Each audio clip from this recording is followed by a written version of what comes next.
eh bien, ils ont utilisé deux techniques pour percer la roche. La première, marteau-pointrol. Alors, là, on use une pointrole par heure quand même, hein, puisque la tête est en fer pour commencer. En creusant du granit, c'est l'une des roches les plus dures au monde. Donc là, les mineurs, ils travaillent bien souvent deux par deux. Donc il y en a un au-dessus qui attaque le frontal, un en bas, bon, assis sur une planche en bois, hein, parce que sinon, à force, il a mal. Après, on prend pointrole, marteau et pique, pique, pique. Avec ça, on n'avance que de 5 à 7 cm par jour. Ah, voilà. Une semaine, 20 à 50 cm. Et en une année, 20 à 30 mètres. La distance de la partie étroite, 20 mètres, ça a pris 1 an pour la creuser. Ensuite, on va se servir d'une deuxième technique. C'est aussi la technique du feu. Alors, le problème du granit, c'est déjà très dur, mais des fois, ça l'était encore plus. Et à ce moment-là, on est qu'au 16e, on connaît aucune autre solution. Donc, on va chauffer la pierre. Donc, on prend du bois au début, et après, on améliore la technique, on prend du charbon de bois. Vous avez déjà fait un barbecue? On prend des braises rouges. Et ben, on prend ces braises et on va coller contre. Donc là, on attend 10 heures quand même. 10 heures de temps. Or, pendant ce temps-là, les mineurs ressortent et ne reviennent que le lendemain. Parce que si vous restez dedans, ah bah vous mourrez, il y a trop de fumée. Donc là, vu que ça a bien agi, on a des plaquettes qui tombent. Finalement, c'est plus friable, plus qu'à ça, on reprend marteau-pointrol et on recreuse. Concrètement, pour avancer 2 mètres, ça prend 1 an. Et ça coûte extrêmement cher. Pour avancer d'1 mètre, on utilise quand même 10 à 15 mètres cubes de bois. Or, tout à l'heure, si la partie étroite avait cette taille, c'est dû aux techniques de percement. Rien à voir avec la taille des mineurs. Hein. Ici, c'est pas Blanchège et les 7 nains. Les mineurs, ils étaient plutôt grands. 1m70, 1m80. Qui venaient pas de chez nous. Mais ils ont creusé petit comme ça pour gagner du temps. Après, ça a commencé à s'agrandir. Même là, on le constate, hein, c'est beaucoup plus spacieux qu'au début. Et là, on utilise la poudre noire. Ça révolutionne vraiment le mode de travail des mineurs. Sachez quand même que nous sommes les précurseurs, les tout premiers à avoir utilisé la poudre noire en Europe dans des mines. Et c'est en 1617. Alors, 1617, c'est facile à retenir. Hein. Donc là, on voit quand même qu'on a l'utilisation de la poudre. Regardez, ici, on a ce trou.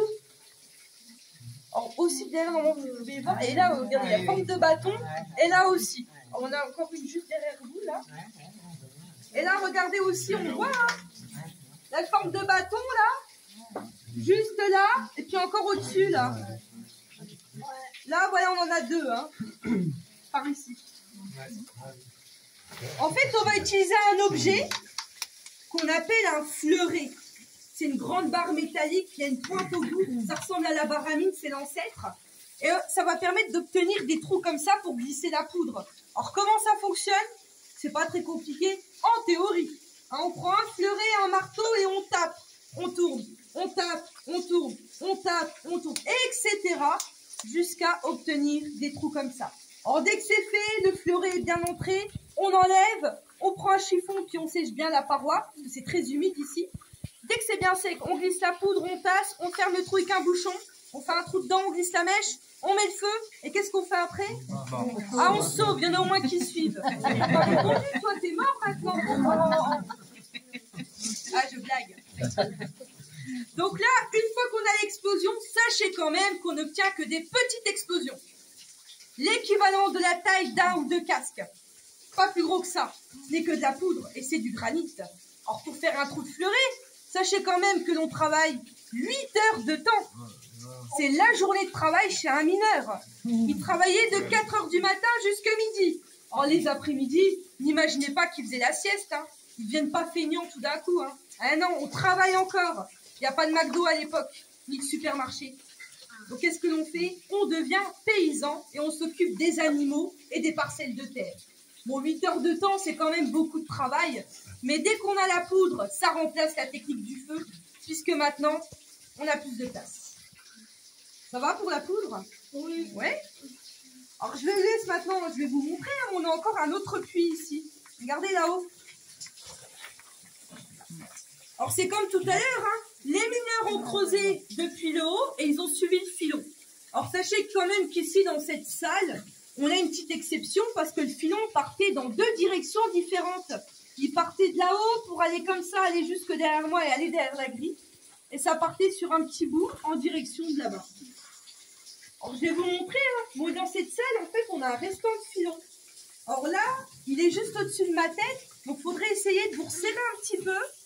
Vas-y, je te laisse te mettre par là. Donc c'est juste là, vas-y, serre-toi, serre-toi. Comme ça, tout le monde peut voir. Vas-y, serre-toi encore. Vas-y, serre-toi, n'aie pas peur. Allez-y, allez-y. Voilà, je vais approcher vers moi. Vous allez voir, hein. Allez-y, hein. Je ne mange pas. Hein. Regardez. Ici, on voit qu'on a du quartz. Alors, vous vous souvenez, hein, je vous ai dit, les filons, c'est toujours du quartz, cuivre dedans et à nouveau du quartz. Et bien là, on le voit, le quartz. Donc, normalement, les enfants, ça fait des paillettes, mais celui-ci ne brille plus à force. Hein. Et là, on a du rouge, du vert et du orange. En fait, il n'est jamais pur, le cuivre, chez nous. C'est tout le temps un mélange avec plein de mélanges, plein d'éléments différents. Alors, pour vous donner un exemple, on pouvait extraire de la chalcopyrite. Mélange entre du fer, du cuivre et du soufre. Bon, alors là, c'est une exception. On a bien le cuivre, mais on a deux autres éléments. Bon, je ne vais pas non plus vous assommer avec des termes assez barbares. Mais retenez juste que comme ce n'est pas pur, on va le traiter en fonderie. La fonderie, elle se trouve à 6 km d'ici, à Saint-Maurice-sur-Moselle. Donc, avec les fours, on utilisait des températures différentes pour séparer tous les éléments. Et là, on gardait que le cuivre qu'on coulait en lingots.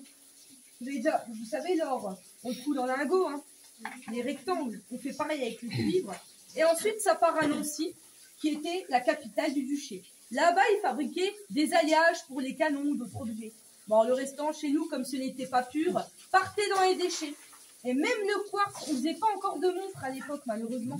Donc, ils ont peut-être loupé une fortune et une vocation. Hein. Et oh, que voulez-vous, c'est comme ça.